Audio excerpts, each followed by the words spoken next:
Salam sahabat, salam santai, salam damai, dan salam sejahtera untuk kita semua.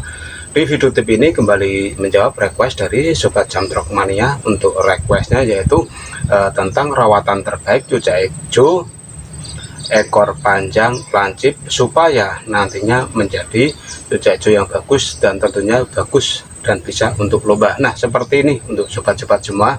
Apabila Anda sudah memilih cucai hijau dengan karakter pola ekor yang panjang dan lancip, itu ada beberapa metode atau trik yang akan Om Bro sampaikan supaya nantinya cucai hijau itu menjadi kebanggaan untuk sobat-sobat semua. Nah, seperti ini untuk sobat-sobat semua. Kalau kita sudah yakin memilih pola dari cucai hijau, misalkan ekor pendek, ekor panjang dan ekor panjang lancip, dan seperti yang sobat tanyakan yaitu tentang rawatan terbaik cucai hijau ekor panjang dan lancip supaya menjadi yang terbaik nantinya untuk lomba. Untuk rawatan pada cucai hijau ekor panjang dan lancip ini kebanyakan itu memiliki karakter mandi kucing, tetapi entah kalau punya sobat semua tidak memiliki karakter mandi kucing, itu bisa dilombakan atau dimandikan sesuai dengan kemauan burung itu sendiri. Nah, pada cucai hijau ekor panjang dan lancip itu memiliki karakter pembawaan itu kebanyakan semi hyper tetapi nilai plusnya dia akan tancap atau lengket di tangkringan saat dilombakan.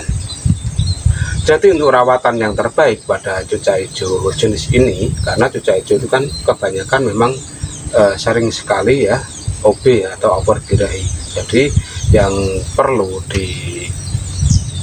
diperhatikan secara detail pada semua penanganan cucai hijau, khususnya rawatan harian, kita memperhatikan pola EF dan pemberian buah pada setiap harinya, dan nantinya juga akan diimbangi mandi jemur untuk menstabilkan emosi dan birahi pada cucai hijau itu sendiri. Nah, kita akan mulai pada rawatan terbaiknya untuk sobat-sobat yang suka sekali dengan cucai hijau ekor panjang dan lancip. Nah, semasa cucai hijau masih bahan atau masih kurang gacor untuk cucai hijau ekor panjang itu tadi, selama masih kurang gacor, untuk harian sering-seringlah diembunkan.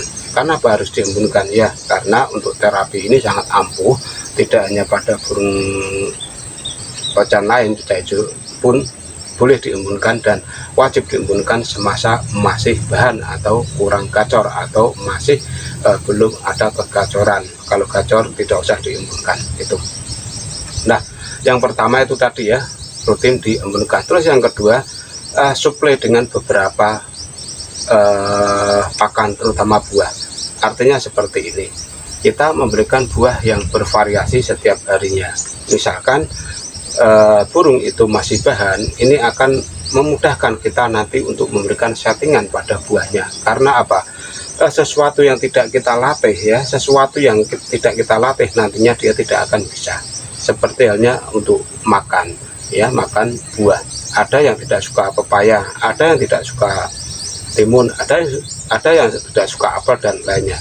Jadi akan lebih baik semasa masih bahan, cobalah untuk memberikan beberapa makanan khususnya buah itu yang bervariasi. Sebagai contoh, hari Minggu Senin pepaya, Rabu Kamis pisang, Jumat Sabtu timun atau buah lainnya. Nah, dengan kita sering menggonta-ganti pakan, nantinya cucai hijau itu juga akan terbiasa dan mau memakan buah apa yang akan kita berikan. Kadang ada yang tidak suka tomat, karena apa? Semasa masih bahan, dia tidak diajari makan tomat, karena di alamnya sana dia kan enggan makan tomat. Kalau makan tomat pasti kan dipikat sama yang punya tomat karena tomat itu kan burung tanaman. Maksud Om Bro, tomat itu kan tanaman dari petani, jadi intinya nanti merusak hasil pertanian itu sendiri. Jadi nanti dipikat sama tukang tomatnya itu.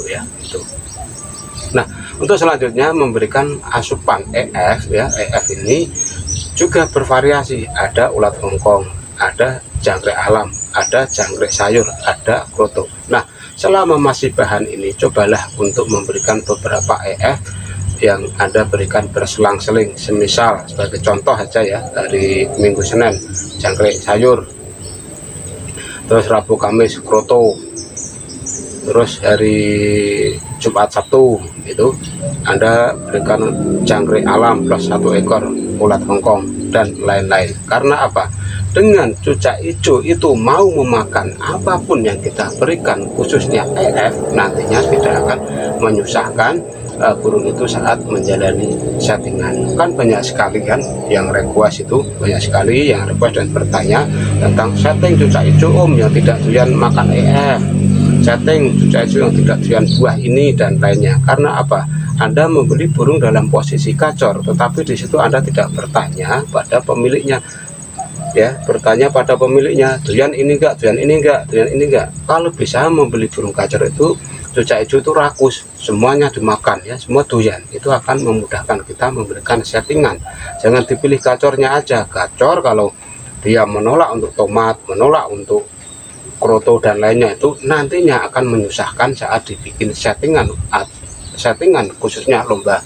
Beda kalau kita pelihara dari kegacoran untuk rumahan ya, untuk rumahan itu bebas, tidak perlu ada ini dan itu, karena untuk rumahan itu bebas ya, bebas.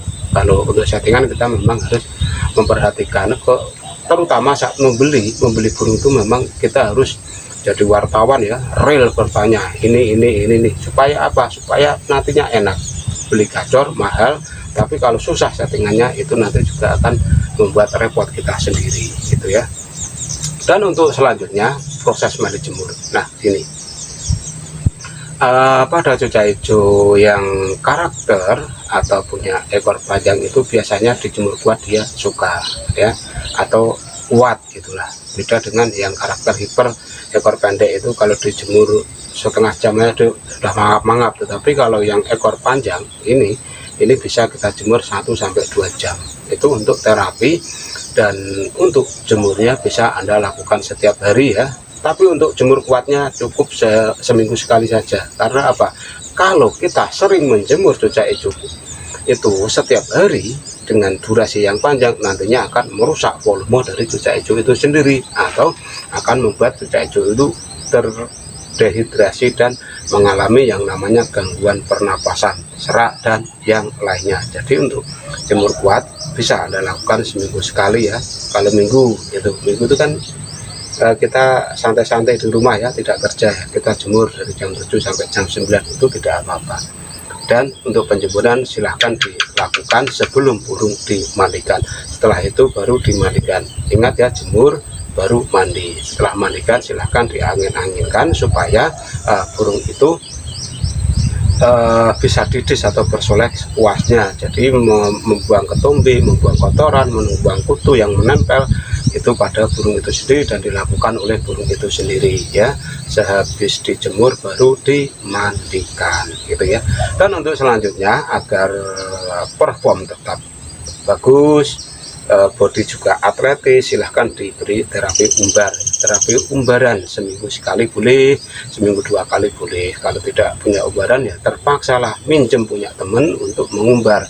Kan boleh kan, hari Minggu itu acaranya hari ini mau jemur kuat ini.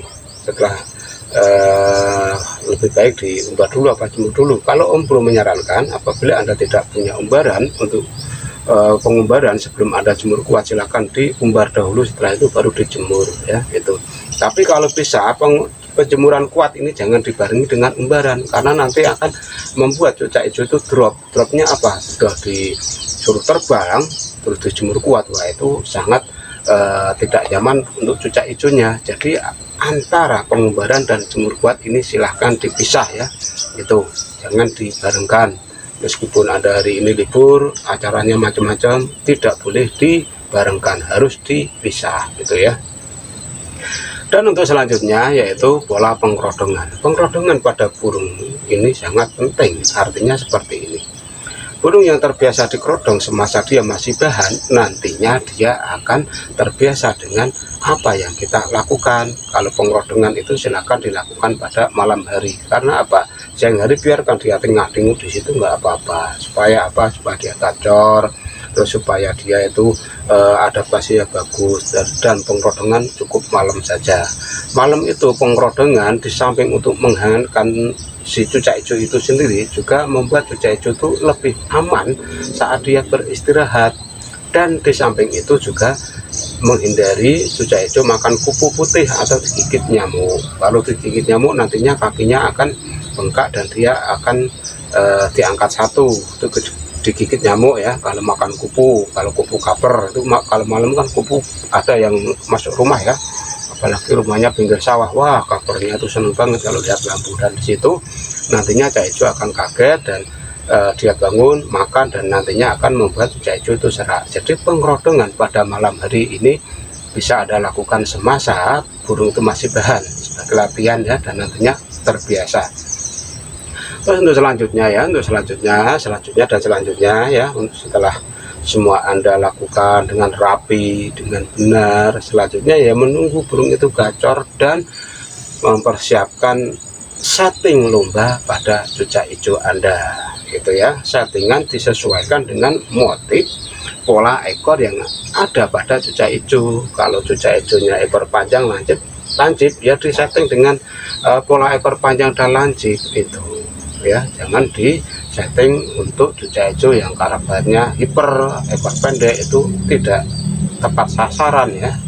Jadi harus dipilih yang benar-benar tepat pada cucak hijau berdasarkan motif-motif dari ekor-ekor itu sendiri, karena ekor itu juga 95% menjamin settingan yang akan kita berikan itu ya. Nah, dengan apa yang sudah Om Bro sampaikan ini ya, dari awal tadi sampai suara Om Bro sudah serak seperti ini, semua demi sobat semua ya. Om Bro bikin di gubuk derita ini ya supaya nyaman, artinya itu tidak terganggu oleh suara bising burung yang ada di rumah, bising suara knalpot dan lainnya. Artinya ini untuk memberikan kenyamanan audio pada sobat-sobat semua ya. Jadi yang pelihara cucak hijau semasa masih bahan, kuncinya cuma satu ya, apa itu continue atau ada telaten, dan yang terakhir itu sabar. Sabar itu tulisannya cuma dikit 5 ya, tapi kalau dilakukan di jalan nih wah lama banget tuh yang namanya sabar itu, karena memang sabar itu kunci dari keberhasilan sesuatu yang akan kita lakukan itu ya. Nah, hanya itu untuk sobat-sobat semua, apa yang sudah Om Bro sampaikan ini semoga bermanfaat. Salam.